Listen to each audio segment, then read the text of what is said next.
Hello everybody, hello from the Christmas cactus and the spider plants.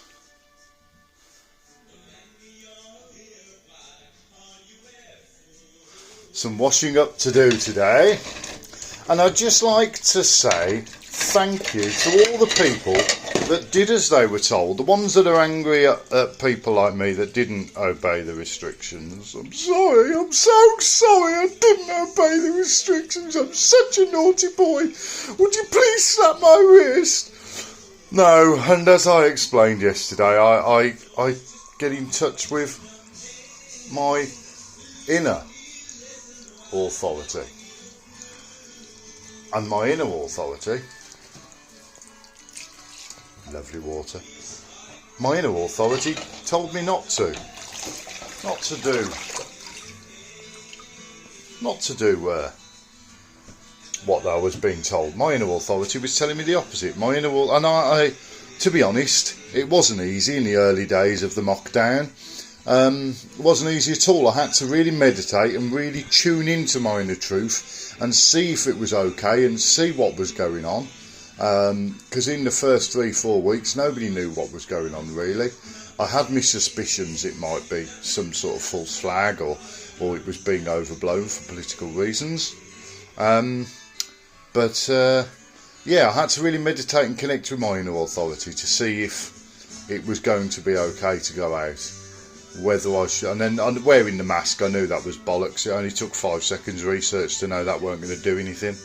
I've cut slabs and breathed in the dust for years when I was younger, and I didn't wear a mask then because I couldn't see because it smudged my glasses. So I'd cut my hand off, so I took a risk. Life's about taking risks, isn't it?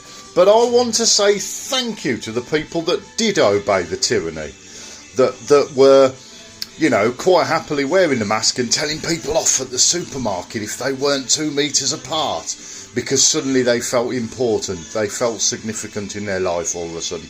I want to say thank you to those people, because imagine society in a world where our leaders, not government, I'm not going to use the word government because I don't think in an enlightened society you can have governments, because it's still slavery, they're still the slave masters. But imagine a world where our leaders led by example and had our best interests at heart. So instead of being led by people who represent the banks, paedophiles and corrupt, morally corrupt fucking despots, wankers, tossers, fucking reflections of our deepest, darkest ego. Imagine if we weren't run by a set of fucking paedophile cunts. Oh, he's used a C-bomb again. Oh, I'm sorry, I'm such a naughty boy. I didn't wear the mask. Oh God, oh burn me on a stick. Burn me on a stick and beat me with birch. Not on a Wednesday or a Thursday, maybe next Tuesday at 3 PM you can come round and beat me with some birch, but not today. Maybe if the government were working for us and not against us, and they really were concerned about our health, and they didn't have a history of trying to kill us and polish us off, especially if we were disabled or out of work or claiming any form of benefits. They were quite happy to kill us a few years ago, and they've done this throughout time. The world has definitely been run like a prison planet. But hey, that's all right. If we just play with this idea that we weren't led by paedophile people that represented the banks and some sort of dark satanic cult, I don't know, that worship a bull god or something called Baal, I don't know.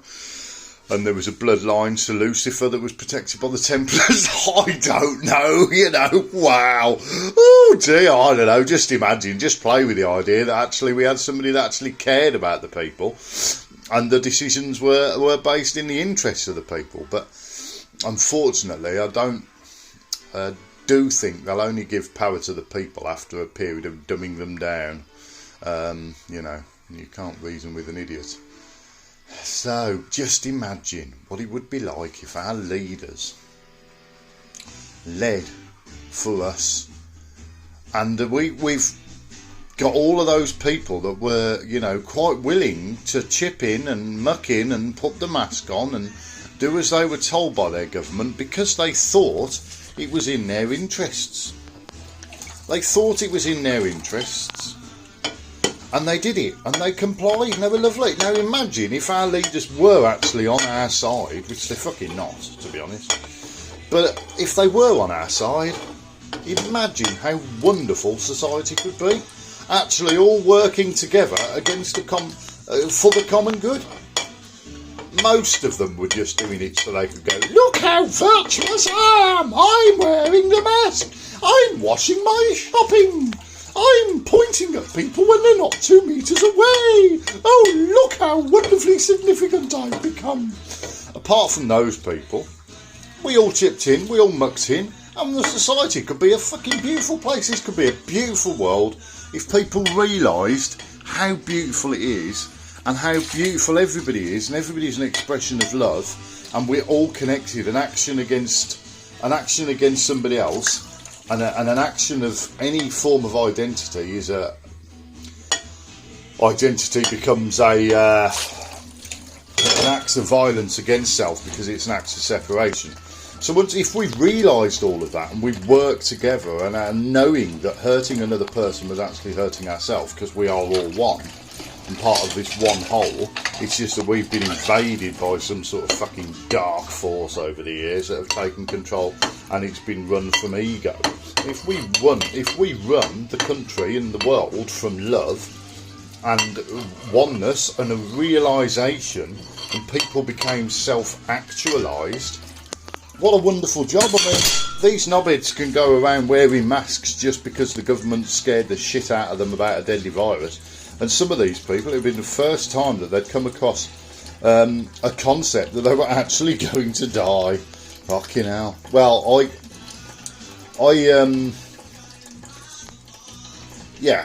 came to terms with my mortality when I was 26. I had a period where I was told I was going to die within 4 weeks. So, maybe this is the first time, and it's some sort of spiritual awakening for these people. It's like we've all been through the Masonic opening ritual, where people are about to take the blindfolds off, but it's a mask this time. Maybe, I don't know. I'm waffling on.